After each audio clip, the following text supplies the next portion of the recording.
bahwa LAS dengan Basnas ini satu kesatuan. Yang harus kita pahami, LAS ini membantu Basnas sebenarnya dalam hal pengelolaan zakat Indonesia. Jadi nggak boleh ada benturan. Kalau LAS ini tidak sukses, berarti Basnasnya bermasalah. Itu bahasa sederhananya. Sehingga kita harus kolaborasi, bikin sebuah sistem bagaimana nih bukan melakukan kompetisi, tapi melakukan sinergi.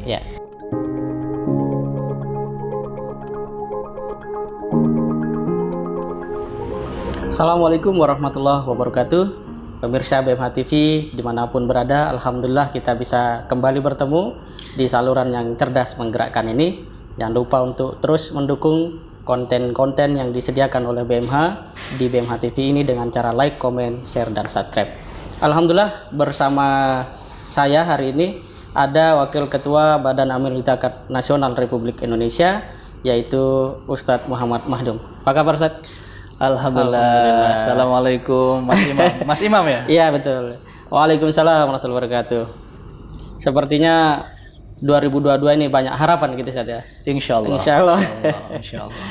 Baik Ustaz Muhammad Mahdum, kita ingin bincang tentang pergerakan zakat di Indonesia, tapi mungkin sebelumnya bisa sedikit bercerita mengenai bagaimana seorang Ustadz Muhammad Mahdum ini hari ini ada di Basnas, Badan Amil Zakat Nasional Republik Indonesia. Sebab kalau dilihat dari perjalanan pendidikannya, ini seorang profesional tulen sepertinya gitu ya. Terutama kalau melihat keahliannya di bidang ekonomi, pernah di BRI Syariah ya, sebagai komite ahli. Komite audit ya BRI Syariah. Nah, apa yang kemudian menjadikan perjalanan hidup seorang Ustadz Muhammad Mahdum ini pada akhirnya juga terlibat di dalam gerakan zakat di Indonesia? Silakan Ustaz. Baik, Assalamualaikum warahmatullahi wabarakatuh. Waalaikumsalam warahmatullahi wabarakatuh. Pemirsa BMH TV di seluruh Indonesia dan Mas Imam. Siap. Pertama kali, Bismillah, Alhamdulillah, salatu wassalamu ala Rasulillah, la haula wala quwwata illa billah. Kami dari Basnas berterima kasih kepada teman-teman Baitul Mal Hidayatullah ya, yang sudah mengundang kami untuk sharing di TV kita yang luar biasa ini. Mudah-mudahan teman-teman se-Indonesia sehat walafiat. Amin, amin. Baitul Mal kesayangan kita ini tambah tumbuh besar. Amin. Dan TV ini juga makin bagus, amin. makin banyak pemirsanya ya. Amin, amin. Jadi pertanyaannya cukup menarik nih. Bagaimana pada akhirnya saya yang berlatar belakang pendidikan di bidang akuntansi, keuangan, dan ekonomi ini kemudian bergerak di dunia perzakatan. Jadi teman-teman semuanya, dalam hidup itu ternyata adalah hal-hal yang di luar kuasa kita. Termasuk perjalanan ke zakat ini, ya mungkin kalau ditanya kok bisa begini, jawabannya sangat sederhana. Ini karena tangan Allah lah yang membuat saya ke sini. Jadi memang mungkin sudah skenario agar lebih mempelajari untuk mengamalkan rukun Islam yang ketiga ini. Masya Allah. Dalam konteks ini mengalir seperti air tampaknya bagus ya. Tapi untuk kemudian tertarik atau ingin ikut memperjuangkan gerakan zakat, apa ini yang kemudian menjadi pemantiknya waktu itu? Ya lebih ke arah bahwa kami melihat zakat ini sebuah instrumen yang bisa digunakan untuk menjadi komplimen kebijakan pemerintah. Kalau kita membaca Undang-Undang 23 tahun 2011, itu kan mandat dari Basnas ya. Mandat dari pengelolaan zakat ini adalah bagaimana bisa meningkatkan kesejahteraan masyarakat sekaligus menurunkan tingkat kemiskinan. Sisi lain kan kemampuan APBN kita untuk menurunkan tingkat kemiskinan dan juga mensejahterakan masyarakat terbatas. Ada batasnya. Tidak semua orang bisa mendapatkan hak-haknya secara utuh. Yang dilakukan pemerintah sudah sangat luar biasa. Sementara umat Islam punya potensi zakat yang sangat luar biasa. Betul. Jadi kalau bisa dikombinasikan ini, pemerintah dengan dana APBN-nya, kemudian masyarakat Muslim dengan dana zakat yang bersatu untuk menurunkan tingkat kemiskinan, saya pikir luar biasa sekali. Ini salah satu hal yang harus kita catat bersama. Masya Allah, luar biasa. Jadi ada keterpanggilan ya atas sebuah realitas, peluang, dan tentu saja potensi yang memang masih menunggu tangan-tangan kreatif dan tulus untuk kemudian menjadikan kemiskinan di Indonesia ini bisa kita angkat bersama-sama. Baik, Ustadz Mahdum, ini satu hal yang sangat menarik tadi. Yang kedua kami ingin bertanya tentang 2022 ini nuansanya, romannya itu optimis. Pemerintah juga sudah optimis bahwa pertumbuhan ekonomi akan sampai 5% gitu ya. Termasuk dunia zakat juga memprediksi, bahkan Basnas juga akan meningkatkan target pencapaiannya pada tahun 2022. Nah, dari itu semua sebenarnya apa yang kemudian penting menjadi strategi unggul bagi ya Basnas satu sisi, kemudian lembaga amil zakat sisi lain, termasuk elemen masyarakat, tokoh-tokoh agama, termasuk para ulama. Karena memang kalau kita lihat khutbah ataupun materi yang mengedukasi masyarakat di masjid, di majelis taklim tentang zakat ini masih bisa dikatakan minim. Nah, ini sejauh mana Ustadz melihat? Ya, ini menarik sekali nih. Mas, panggilnya Mas Imam atau Ustadz Imam ini? Mas Imam aja. Mas Imam. Jadi Mas Imam ini meskipun masih muda, jam terbangnya sudah luar biasa nih, udah keliling seluruh Indonesia untuk men-syiarkan dakwah Islam. Mas Imam yang saya hormati. Jadi Basnas di tahun lalu itu memiliki 4 strategi utama. Yang pertama adalah penguatan kelembagaan. Ya, kita menjelaskan kepada seluruh masyarakat bahwa Basnas utamanya ini bukan ormas, bukan NGO. Basnas itu lembaga pemerintah, lembaga pemerintah non struktural. Itu yang ingin kami, alhamdulillah hari ini kami silaturahim kepada para pimpinan-pimpinan daerah, baik gubernur, bupati, wali kota, untuk menyamakan persepsi bahwa Basnas ini adalah instrumen pemerintah, membantu pemerintah dalam rangka meningkatkan kesejahteraan dan menurunkan kemiskinan. Itu poin pertama. Yang kedua, kami juga melakukan strategi penguatan bidang SDM. Kalau tadi kelembagaan, yang kedua adalah SDM. Jangan sampai mengurus zakat itu tidak serius. Kalau Mas Imam melihat di KTP kita ada pekerjaan, coba search. Apakah dimungkinkan di KTP kita memilih pekerjaan itu amil? Nah, betul. Coba kita tanya, jangan-jangan teman-teman ini di KTP masing-masing pekerjaannya bukan amil. Padahal kita tuh amilin, dan itu sebuah profesi yang Al-Quran sebutkan. Betul. Khud min amwalihim, kita sebagai amil ini, ngambil zakat ini, seharusnya sebagai amil itu punya profesi, disebut profesi. Nah, syarat profesi itu ada kompetensi. Nah, sekarang kita sudah punya standar kompetensi nasional yang ditetapkan oleh Kementerian Tenaga Kerja. Sehingga yang penguatan kedua, kita ingin menstandarisasi yang disebut dengan amil zakat itu, baik yang ada di Basnas maupun yang ada di LAS, ini punya kompetensi yang sama. Selalu kami katakan kompetensi seorang amil itu ada 3. Yang pertama, dia punya knowledge. Dia paham tentang syariah zakat. Jangan sampai tentang zakat nggak tahu siapa asnafnya. Itu kan knowledge. Betul. Yang kedua, skill. Skill itu lebih ke arah keahlian how to-nya. Kalau knowledge itu know how. Nah, ini how to-nya. How to-nya itu berarti seseorang punya skill itu kan jam terbangnya. Bagaimana cara menarik zakat dari masyarakat.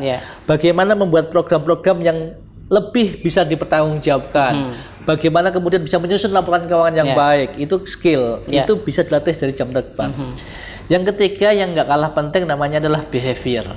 Sikap. Gimana sikap seorang amil? Seorang amil itu ya seharusnya santun, senyum, memberikan solusi. Seorang amil itu kalau melihat orang kaya itu yang terbayang, ini bapak udah membayar zakat atau belum. Nah, kalau lihat orang miskin tuh sensitivitasnya muncul. Ini mereka ini udah dapat haknya belum sebagai orang mustahik. Ini sensitivitas behavior seorang amil. Tapi tetap dengan senyuman. Dengan hati yang ikhlas. Jangan sampai di mata muzaki ketemu amil itu yang terbayang, ini orang narik zakat saya terus. Nah, gitu. Sebaliknya di depan para mustahik, ini kalau ngasih zakat pilih kasih. Nah, ini tidak memiliki behavior yang bagus. Maka yang kedua, penguatan SDM dengan kompetensi yang standar. Knowledge, skill, dan behavior. Tahun lalu kita melakukan penguatan IT. Hari ini era digital. Betul. Semuanya bisa di-tracer. Bagaimana orang-orang bisa membayar zakat dengan mudahnya. Seharusnya lembaga zakat baik Basnas maupun LAS itu memiliki IT yang bagus. Nah, kita ingin menstandarkan semua IT yang ada di seluruh Indonesia, termasuk pelaporannya, accountability-nya, gimana masyarakat kemudian bisa mengakses. Kami sudah membayar zakat. Ini kira-kira programnya apa? Nah, ini selanjutnya bentuknya adalah IT. Nah, yang ketiga adalah penguatan infrastruktur. Yang keempat ya? Keempat, tahun lalu. Infrastruktur artinya apa? Jangan sampai Basnas ataupun LAS hanya nama doang, nggak memiliki kantor. Bahkan sering kami ceritakan, mohon maaf, ada beberapa Basnas di daerah itu yang kantornya itu masih di emperan masjid. Ketika seseorang datang, itu mungkin masih pakai sarung, pakai sendal jepit. Jadi orang susah membedakan mana yang amil dan mana yang marbot. Nah, ini bicara penampilan nih. Di luar yang tadi kompetensi, ada masuk behavior nih, penampilan nih. Jadi tadi ada penguatan tentang infrastruktur. Jadi kita pengen memiliki ruangan yang layak. Sehingga ketika orang datang, karena masih ada orang yang ingin datang, ingin melihat, itu kita inginnya adalah Basnas memiliki kantor yang terstandar. Alhamdulillah sambutan para bupati gubernur luar biasa.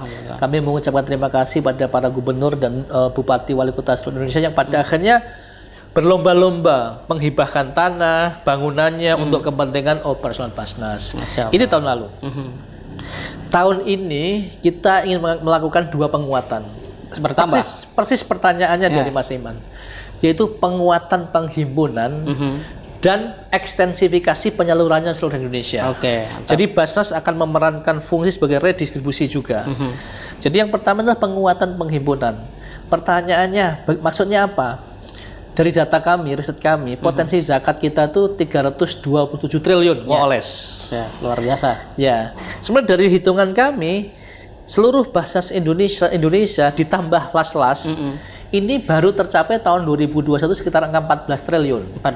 Dari 327 ke 14 ini kan masih panjang. Banyak banget lebarnya. What happened ini? Betul. Apakah lembaganya yang kurang ditrust ataukah masyarakatnya yang kurang literasinya? Nah, ini di tahun 2022 kita mau strategi gitu. Gimana cara meningkatkan? Maka kita pasang target agak tinggi. Di tahun 2022 ini target Basnas adalah RI bagaimana penghimpunan kita itu menjadi angka 26 triliun. Masya Allah. Di mana yang 15 triliun itu adalah cash on hand di Basnas dan LAS Indonesia. Sementara yang 11 triliun kita mencoba mulai mengadministrasikan, mencatat Basnas zakat yang ada di masyarakat. Misalnya begini, Mas Imam. Kalau yang 15 triliun itu zakat yang dikelola teman-teman Baitul Mal sini, teman-teman Basnas, teman-teman LAS yang lain, itu 15 triliun targetnya tahun 2022. Tapi yang 11 ini kita ingin zakat-zakat fitrah kurban mulai dicatatkan. Nah, jadi kita ingin tahu zakat Indonesia seperti apa. Itu kira-kira. Berarti sampai ke kampung-kampung. Iya, mimpi kita sampai ke sana. Luar biasa. Sampai ke desa-desa. Kalau ekstensifikasinya sejauh mana? Ada gambarannya? Ya, makanya sekarang ini selain itu, maka yang paling penting adalah bagaimana secara kelembagaan kita meningkatkan kredibilitas organisasi. Kedua, SDM-nya dilengkapi dengan keahlian-keahlian, tool-tool yang ada di masyarakat, tapi yang nggak kalah penting kita meningkatkan literasi. Di titik ini maka bantuan dari segala semua pihak ya, para ulama kita, para anggota dewan kita, tokoh-tokoh masyarakat, agar kemudian turut serta mengingatkan bahwa ada pondasi dari 5 rukun Islam namanya zakat. Yang perlu ditegakkan terus. Itu kira-kira. Luar biasa. Pokoknya kalau dia muslim harusnya mengajak zakat itu. Apalagi punya posisi-posisi yang strategis itu. Luar biasa. Nah, ini Ustadz Mahdum, kaitan dengan potensi zakat tadi sudah Kemudian ada nggak diskusi-diskusi di Basnas kaitan dengan sejauh apa sih peran Lasnas ini penting untuk kemudian sama-sama dikuatkan itu kan. Sehingga masyarakat melihat bahwa memang antara Basnas dengan Lasnas ini memang sejalan, seiring sejalan, dan tadi ada istilah kita harus bisa menjadi orang-orang dengan mental negarawan. Negarawan kita adalah negarawan zakat. Nah, ini seperti apa ini, Ustaz? Ya, Mas Imam, ini menarik sekali nih. Maka yang pertama kali saya mengapresiasi undangan dari Baitul Mal Hidayatullah ini, BMH ini mengundang kami untuk hadir untuk sharing. Ini salah satu bentuk bahwa bahwa LAS dengan Basnas ini satu kesatuan. Yang harus kita pahami kalau membaca Undang-Undang 23, ini LAS ini membantu Basnas sebenarnya dalam hal pengelolaan zakat Indonesia. Jadi nggak boleh ada benturan. Ya. Kalau LAS ini tidak sukses, berarti Basnasnya bermasalah. Itu bahasa sederhananya. Sehingga kita harus kolaborasi, bikin sebuah sistem bagaimana nih bukan melakukan kompetisi, tapi melakukan sinergi. Ya. Supaya hasilnya optimal. Itu yang sedang kami pikirkan. Masya Allah, ya. Cara berpikirnya adalah tadi, LAS itu bagian dari ekosistem, Basnas bagian ekosistem. Ini bukan saling meniadakan, saling membutuhkan. Nah, kita atur. Dalam bahasa saya itu, kami selalu mengatakan begini, dalam pengelolaan zakat tuh pilihlah seperti kesebelasan sepak bola. Bermainnya itu goalnya apa? Bukan karena saya striker, kemudian saya harus menggolkan terus. Saya lupa peran-peran back. Ketika saya di belakang, saya harus membantu pertahanan gitu loh. Jadi yang dipentingkan itu adalah bukan lembaga kami yang harus besar, tapi zakat Indonesia harus besar. Itu cara pandangnya Basnas hari ini. Biasa. Jadi kami juga mengajak para pemirsa dan seluruh aktivis zakat Indonesia begitu mindsetnya, bukan hanya lembaga kita yang besar, tapi bagaimana zakat itu tumbuh besar bersama. Betul. Sehingga kalau bisa program-program di daerah itu kolaborasi. Misalnya ada sebuah desa A gitu ya, desa A kita bikin program bareng-bareng. Jangan kemudian saling kompetisi. Program A misalnya Basnas membuat ternak lelenya, mungkin Baitul Mal Hidayatullah mengambil, marketingnya kami yang pegang. Nah, kami akan mengolah hasil lele ini. Mungkin LAS lain, kami yang akan mendistribusikan ke seluruh dunia. Nah, itu kan contoh. Bagaimana sebuah sinergi terjadi. Itu. Menarik. Ini yang harus menjadi mindset kolaborasi. Menarik, luar biasa. Jadi kata kuncinya adalah gerakan zakat yang harus besar ini. Yes. Dahsyat. Nah, berikutnya adalah kaitan dengan boleh nggak apa-apa ini kaitan dengan pandangan pribadi gitu ya. Sejauh pandangan Ustadz Mahdum itu kaitan dengan kiprah BMH sejauh ini seperti apa dan kira-kira apa yang perlu dikuatkan oleh BMH untuk di 2022 ini misalnya. BMH ini bisa bertahan di sebuah industri di atas 5 tahun itu sudah luar biasa. Kami mengucapkan selamat, apalagi pada saat Basnas Award kemarin ya, di tanggal 17 itu BMH juga salah satu yang mendapat penghargaan. Accountability luar biasa. Jadi bagaimana BMH ini berhasil menyajikan sebuah report yang layak dipercaya. Karena diaudit tepat waktu, kemudian laporannya juga disiapkan dengan benar. Itu kami mengapresiasi dan ini bisa menjadi contoh siapapun, karena biasanya kalau teman-teman yang bergerak di sektor keuangan atau sektor zakat itu senang ketika mencari dana, senang saat bisa membantu orang yang nggak mampu, tapi membuat laporan itu rasanya malas sekali.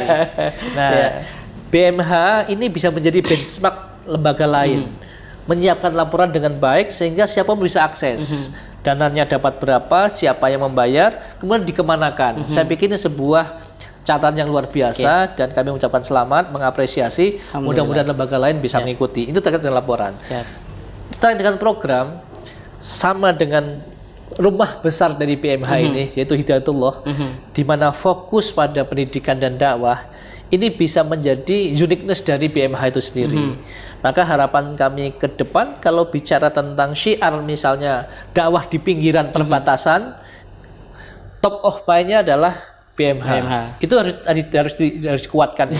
Jadi kalau ingat tentang bagaimana dai-dai ke seluruh Indonesia disebar ke daerah 3T atau perbatasan, orang tuh harusnya ingatnya itu wilayahnya BMH.